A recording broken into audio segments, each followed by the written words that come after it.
Good morning from the Scarlet Faithful. Thanks for listening once again. This is Aaron Breitman coming to you early morning of quarterfinals Friday. Tried to get this done last night, but wasn't able to. So just wanted to get a quick preview out for Rutgers Purdue.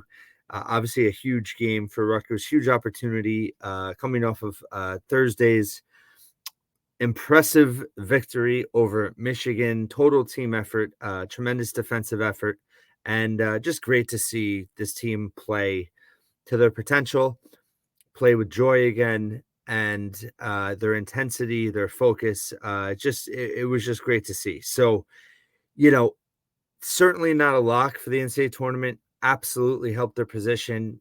I think, they're definitely in good position. The bubble, is fluid, especially yesterday and today. Uh, More good things happen for Rutgers than not. Not going to go through every scenario or every team kind of competing on the bubble, but more good things happen than not from a Rutgers perspective. We'll know more obviously today, but the opportunity at hand, do something the program's never done, advance to the Big Ten semifinals, but also absolutely lock up a third consecutive NCAA tournament bid, first time in program history.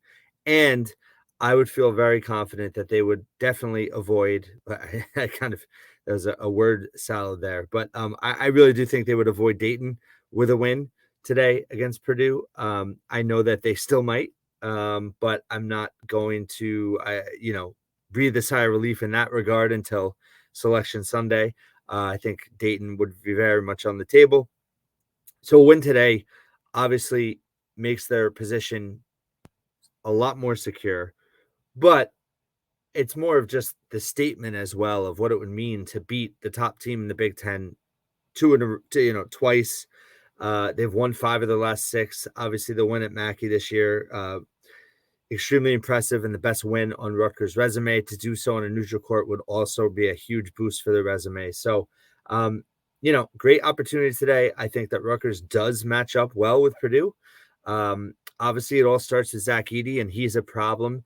Going to be National Player of the Year. I think defensively, what Rutgers did against Hunter Dickinson on Thursday in the second half is some of what they should replicate in this game against Edey in terms of, the key is keeping Edey as far away from the block, the low block, the post, near the rim as possible.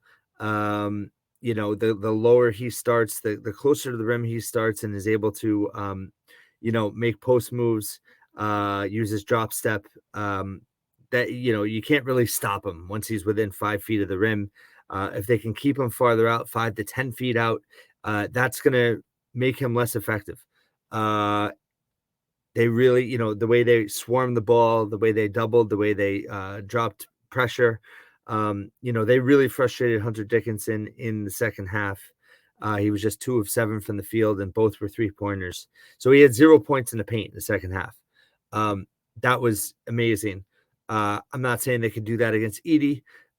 They did slow Edey down a little bit in the first meeting, and that he had foul trouble in the first half, and that allowed Rutgers to take advantage, and they had a 10-point lead at the half. So I think front running is a big part of this game too. It's playing behind the whole game. It's going to be tough to be able to pull it out at the end, but I think if Rutgers can have a fast start and jump out to a lead and somehow maintain that throughout the game, or at least, be right there the whole time, not have to, battle from a 5 to 7 point deficit the whole game. That obviously can be tiresome, especially for a team playing a second game 2 days in a row. But with Edey, keeping him as far away from the basket as possible, creating as much pressure for him. Purdue only shoots 32.6% from 3-point range. I think you got to take your chances. You do everything you can to prevent Edey from scoring, and you take your chances with Purdue behind the arc. Obviously, you want to close out shooters, but at the same time, not giving up any easy points to Edey could go a long way in terms of winning this game. On the flip side, defensively, Edey, getting him away, keeping him away as well. It's going to be interesting to see how they play Cliff. I think we all saw that, it wasn't working in the first half when they tried to post up Cliff on Dickinson. And really all year, his having Cliff flat-footed back against, back to the rim, back to the basket, isn't where he's best. He's best in open space, using his athleticism, getting him the ball off dribble penetration, allowing him to be able to rebound, and also just in terms of they, were a little bit better against Northwestern with a lob pass to him. I think that's a big piece that's been missing this year. Ron Harper and Geo Baker, I've said it before, were just so good at feeding Cliff on the lob.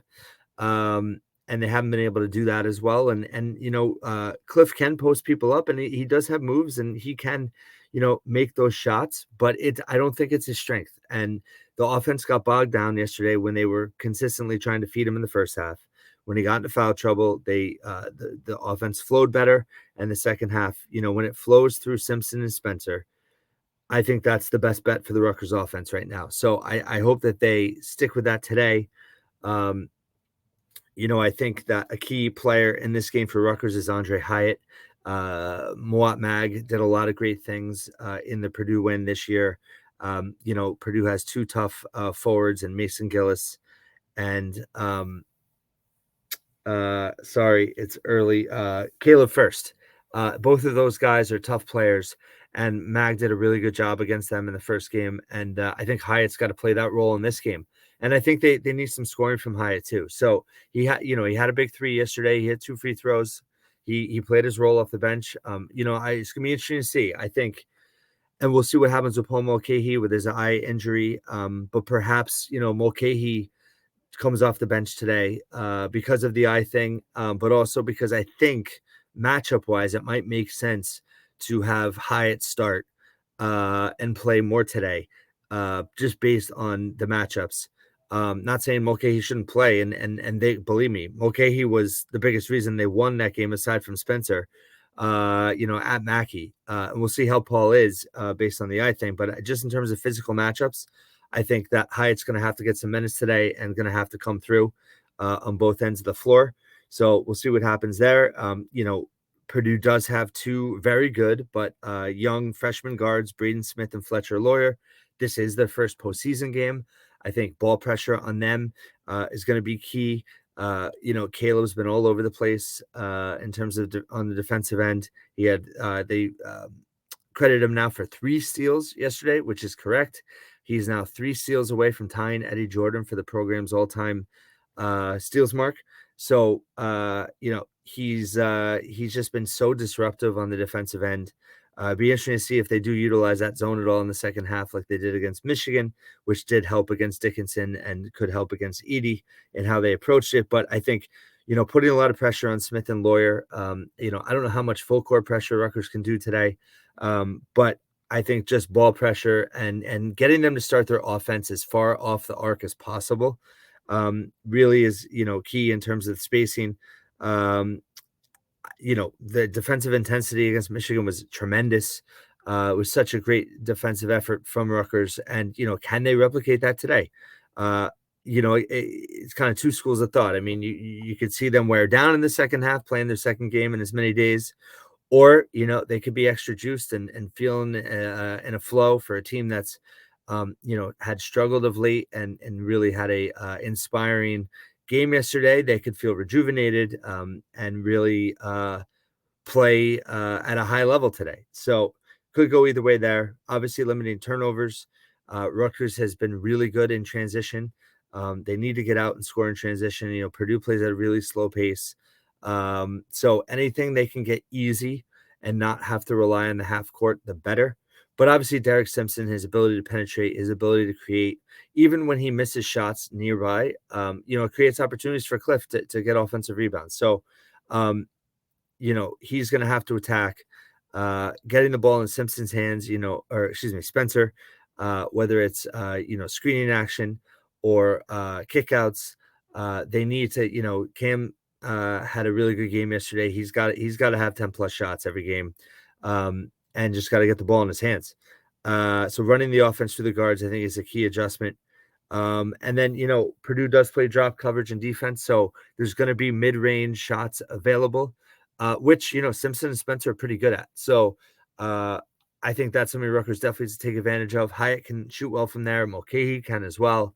So, it's funny, like, I almost think that is plays, better for Rutgers than having to finish at the rim sometimes because they really are, struggle at times to finish strong near the rim, and, with Edey in there, he's gonna alter shots. So, if they can hit the mid-range jumper today, I think it's gonna go a long way in terms of being able to score enough to win. Um, and Purdue doesn't force a lot of turnovers, so Rutgers can. They did a great job against Michigan. Only 9 turnovers. They forced 14. They had an 18-8 advantage in points off of turnovers. They need something similar in that regard today. Um, and I think I'm confident this team will come out spirited. Beating Purdue twice in any season is a tall task. This Purdue team is very good. They're going to be motivated, of course, after losing to Rutgers early in the season. And rebounding is going to be a big key. I mean, Rutgers has to hold their own. They did an amazing job against Michigan, +7.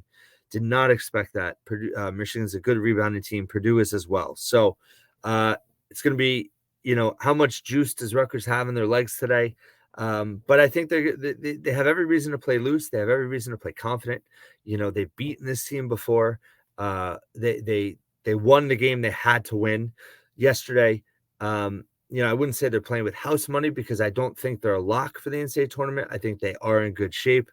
But this is, their destiny is in their hands. It's all in front of them. If they can win this game, they know they're in, and they really should know that they're getting the bye and avoiding Dayton, which I really hope they do. But hey, listen, whatever way you get in, you get in. But this is just opportunity today, and it's just it's an opportunity to make a huge statement, not only to the NCAA tournament selection committee with another high quad 1 win, but to the Big Ten.